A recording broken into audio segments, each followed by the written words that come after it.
शिशुपाल वधम। महाकवि माघ का परिचय। शिशुपाल वध नामक महाकाव्य के रचयिता महाकवि माघ हैं। इन्हें विद्वानों ने श्रेष्ठ महाकाव्य का प्रणेता माना है। काव्येषु माघः। भारवी के द्वारा प्रवर्तित विचित्र मार्ग को माघ ने बहुत ऊंचाई पर पहुंचाया तथा भारवी से आगे बढ़ने का सफल प्रयास किया। माघ के पितामह सुप्रभदेव थे, जो राजा वर्म वर्मलात या श्रीवर्मल के सर्वाधिकारी अर्थात दीवान थे। वे पुण्यात्मा, अनासक्त तथा सात्विक वृत्ति के पुरुष थे। निवास स्थान। माघ का निवास स्थान श्रीमाल या भिन्नमाल नामक नगर में था। यह नगर अभी माउंट आबू से 40 मील पूर्व जोधपुर प्रमंडल राजस्थान में अवस्थित है। यह नगर उस समय गुर्जर राज्य की राजधानी के रूप में प्रसिद्ध था। श्रीमाल भीनमाल संस्कृत विद्या का महान केंद्र था। अनेक विद्याएं यहाँ पढ़ाई जाती थी।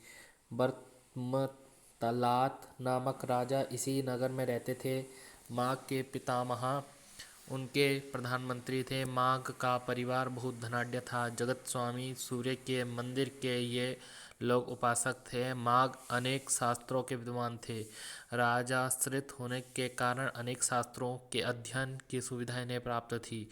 माघ का समय। माघ को 675 ईस्वी के अनंतर माना जा सकता है। अधिकतर विद्वान 700 ईस्वी के आसपास ही माघ को स्वीकार करने के पक्षधर है। शिशुपाल वध महाकाव्य का परिचय।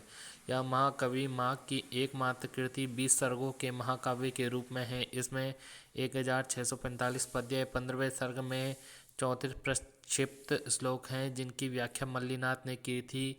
5 पद्य कविवंश वर्णन के हैं। उन्हें मिलाकर माघ की रचना 1650 पद्यों की है। शिशुपाल वध की कथा। सर्ग 1। देवर्षि नारद का द्वारका में आगमन। श्री कृष्ण द्वारा उनका सत्कार। नारद द्वारा शिशुपाल के पूर्व जन्मों तथा उनके अत्याचारों का वर्णन। शिशुपाल को मारने के लिए प्रेरित करना। सर्ग 2। श्री कृष्ण, बलराम और उद्धव की मंत्रणा। बलराम का शिशुपाल पर आक्रमण का प्रस्ताव, किंतु उद्धव का नीतिपूर्ण प्रस्ताव कि इस विषय में शीघ्रता न करके युधिष्ठिर के राजसूय यज्ञ में सेना सहित भाग लें। द्वारका से श्री कृष्ण का इंद्रप्रस्थ के लिए प्रस्थान। नगरी, सेना और समुद्र का वर्णन। 4. रेवतक पर्वत का वर्णन। 5. रेवतक पर सैन्य शिविर की स्थापना। 6 पर 6 ऋतुओं का द्रुत विलंबित छंद में यमक का निवेश करते हुए वर्णन। सर्ग 7 वन विहार वर्णन।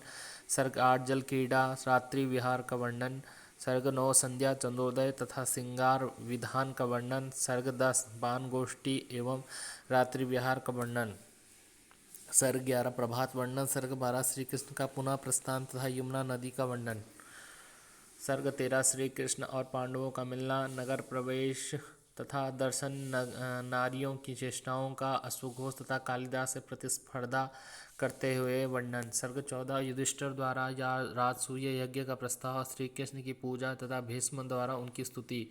सर्ग 15 शिशुपाल का कोप और उनके पक्ष के राजाओं का युद्ध के लिए सन्नद्ध होना। सर्ग 16 शिशुपाल की दूत का श्री कृष्ण के समक्ष उभयार्थक शब्दों का प्रयोग। सात्यकी का उत्तर। दूत का पुनः शिशुपाल के पराक्रम का वर्णन करना। सर्ग 17 श्री कृष्ण के पक्ष के राजाओं का कोप, सेना की प्रस्तुति तथा प्रस्थान। सर्ग 18 सेनाओं के घोर युद्ध का वर्णन। सर्ग 19 चित्रालंकार से पूर्ण पद्यों के द्वारा व्यूह रचना एवं विचित्र युद्ध वर्णन। सर्ग 20 श्री कृष्ण और शिशुपाल का शस्त्र युद्ध, दिव्यास्त्र युद्ध तथा वाग युद्ध। शिशुपाल के शब्दों से कुपित कृष्ण द्वारा सुदर्शन चक्र से शिशुपाल का शिरच्छेदन। शिशुपाल के तेज का विजयी श्री कृष्ण में प्रवेश। यह कथानक महाभारत के सभा पर्व अध्याय 35 से 43 से लिया गया है। इसमें युधिष्ठिर के यज्ञ में शिशुपाल के मारे जाने की कथा है। श्रीमद्भागवत पुराण के 10वें स्कंद अध्याय 71 से 75 में भी शिशुपाल की कथा प्रायः वैसी ही है जैसे इस महाकाव्य में वर्णित है। इसलिए बहुत से विद्वान भागवत पुराण को ही इस महाकाव्य का उपजीव्य स्त्रोत मानते हैं। विद्वानों के बीच एक लोकोक्ति है काव्येषु माघः कवि कालिदासः, अर्थात कवि की दृष्टि से कालिदास श्रेष्ठ है, किंतु काव्य महाकाव्य के लेखन में माघ उत्कृष्ट है। अलंकारवादी महाकवियों में भी माघ अग्रणी है, क्योंकि प्रौढ़ पांडित्य के साथ कथानक को विचित्र मार्ग पर ले जाने की क्षमता इनमें सर्वाधिक है। कृष्ण के द्वारा शिशुपाल के मारे जाने का कथानक इतिहास प्रसिद्ध है। यह कथा महाभारत और महाभागवत पुराण पर आश्रित है। इसके नायक श्री कृष्ण हैं, जो यदुपति तथा विष्णु के अवतार जगन्निवास हैं। महाकाव्य का प्रधान रस वीर है। अन्य रसों में श्रृंगार, हास्य, अद्भुत, भयानक इत्यादि का स्वाभाविक रूप से निवेश हुआ है। इसके सर्ग छंदों के नियम का पालन करते हैं। पूरा सर्ग एक छंद में हो और सर्गांत में एक दो पद्य दूसरे छंदों में हो। प्रथम सर्ग में वसंत, द्वितीय सर्ग में अनुष्टुप, तृतीय सर्ग में उपजाति छंद है, पंचम सर्ग में वसंत तिलका है, तो षष्ठ सर्ग दुर्विलंबित छंद का है। इसके अंत में छंद परिवर्तित होते रहे हैं। चतुर्थ सर्ग में अनेक छंदों का प्रयोग। माघ ने शिशुपाल के 19वें सर्ग के में एकाक्षर, द्वयाक्षर, सर्वतोभद्र, मूरज, बंद, प्रतिलोम, यमक, गोमूत्रिका बंद, समुद्ग यमक, अर्ध प्रतिलोम यमक, चक्रबंद जैसा श्रमसाध्य चित्र काव्यों का प्रयोग किया है। युद्ध का वर्णन माघ ने कई सर्गों में किया है। 19वां सर्ग तो चित्रकाव्य के रूप में विचित्र युद्ध का भ्रम देती है। 20वें सर्ग में दोनों पक्षों के नेताओं द्वारा विविध दिव्यास्त्रों का प्रयोग होता है। शिशुपाल वध के अस्त्रों को कृष्ण काटते जाते हैं। षष्ठ सर्ग का षड ऋतु वर्णन तथा एकादश सर्ग का प्रभात वर्णन अधिक आवर्जक है। माँ के पांडित्य और कवित्व के विषय में कई प्रशस्तियाँ विख्यात हैं। इनके शब्द भांडागार के विषय में कहा गया है, नव सर्गगते मागे नव शब्दों न विद्यते, अर्थात माघ काव्य में 9 सर्ग समाप्त कर लेने पर संस्कृत में कोई नया शब्द जानने को रह नहीं जाता। माघ ने धातु रूपों के प्रयोग स्वाभाविक रूप से किए हैं, जैसे अचुचुरत, वीरे, जीरे, अभ्युपेयुषि,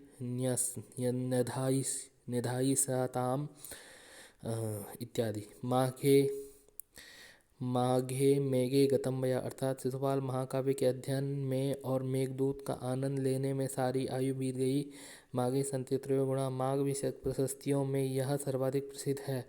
इसमें एक साथ कालिदास, भारवी और दंडी ये श्रीहर्ष के साथ माघ की महत्ता का निरूपण किया गया है। उपमा कालिदासस्य भारवेरर्थगौरवं दंडी नापतलालित्यं माघे सन्ति त्रयोगुणाः, अर्थात महाकवि की विशेषता उपमा के कारण तो माघ में तीनों गुणों का समन्वित प्रयोग प्रमुख वैशिष्ट्य है। माघ की सामान्य उपमाओं में यह बहुत प्रसिद्ध है, जिसके कारण उन्हें घंटा माघ का विरोध प्राप्त हुआ है। उदयति विततोर्ध रश्मिरज्जा वही मरुचो हिमधाम्नि याति चास्तां वहति गिरिरयं विलंबि घंटा द्वय परिवारित वारुणेन्द्रलीनाम। राजनीतिक तुलना शब्द विद्या से की गई है। शब्द विद्येवनो भाति राजनीति रपस्पशा। ग्रहानुपेतुं प्रणयाद्भिप्सवो भवन्ति न पुण्यकृतां मनीषिणां। महात्मा लोग अपुण्यात्माओं के घर प्रेम से आना नहीं चाहते। श्रेयसी केन तृप्यते, पहले का 29। मंगलमय कार्य में कौन तृप्ति हो सकता है। सदाभिमानेक धनाभिमानिना, पहले का 67वां। मानी मनस्वी लोगों का एकमात्र धन स्वाभाविक स्वाभिमान ही होता है। ज्ञात सारोपि खल्वे का संदिग्धे कार्य वस्तुनि, दूसरे का 12वां। सारभूत तत्व को जानने पर भी अकेला व्यक्ति अपने कर्तव्य के निर्धारण में संशय युक्त रहता है। महियांसा प्रकृत्यामृतभाषिणा, दूसरे का 13वां। बड़े लोग स्वभाव से ही कम बोलते हैं। क्रिया समविहारेणा विराध्यंतम क्षमेत का, दूसरे का 43वां। बार बार विरोध करने वाले को कोई नहीं सह सकता।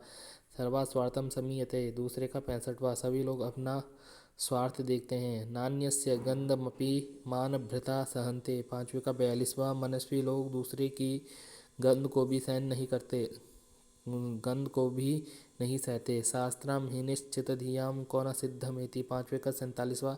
निश्चित बुद्धि वाले व्यक्तियों का शास्त्र सर्वत्र सफल होता है। मंदोपि नाम न महानवग्रह्य साध्या, पांचवे का 39वां। बलवान व्यक्ति मूर्ख भी क्यों ना हो, उसे बलपूर्वक वश में नहीं किया जा सकता। समय एव करोति बलाबलं। छठे का 44वां समय के प्रभाव से ही कोई बली या निर्बल होता है। परिभवो रिभवो ही दुस्सह। छठवें का 45वां शत्रु से उत्पन्न पराजय अत्यधिक दुस्सह होती है। भवति महत्सु न निष्फला प्रयासा। सातवें का पहलवा महापुरुषों की सेवा का कोई प्रयास व्यर्थ नहीं जाता। क्षण क्षण नवतामुपैति तदैव रूपम रमणीयता। चौथी का 17वां जो प्रत्येक क्षण में नवीन प्रतीत हो वही सुंदरता का स्वरूप है। शत शकल विपक्ष तेज सा स्वभाव। सभी विपक्षों को नष्ट करना तेज का स्वभाव ही है। हरत्यघम संप्रति हेतुरिष्यता स्वस्य पूर्वाचरिते कृतं शुभै शरीर भाजम भवदीय दर्शनम विनक्ति काला तृतीय योग्यता। युद्ध विद्या का भी निवेश अंतिम सर्गों में व्यापक रूप से उन्होंने किया है। इसी दृष्टि से यह काव्य शास्त्र काव्य के रूप में प्रसिद्ध है।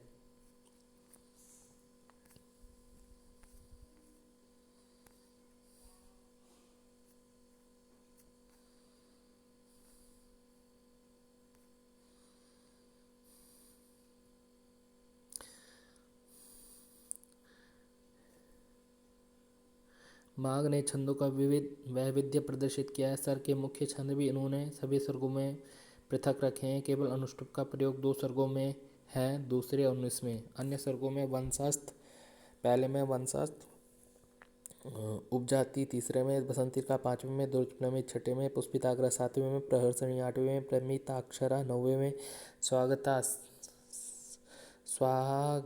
सर्ग, 10वें में मालिनी सर्ग, 11वें वंशस्थ और इंद्रवंशा की उपजाति सर्ग, 12 मंजुभाषिणी सर्ग, 13 रथोदत्ता सर्ग, 14 उद्गता सर्ग, 15 वैतालीय सर्ग, 16 रुचिरा सर्ग, 17 शालिनी सर्ग, 18 औपछंदसिक सर्ग, 20 ये पृथक पृथक मुख्य छंद हैं।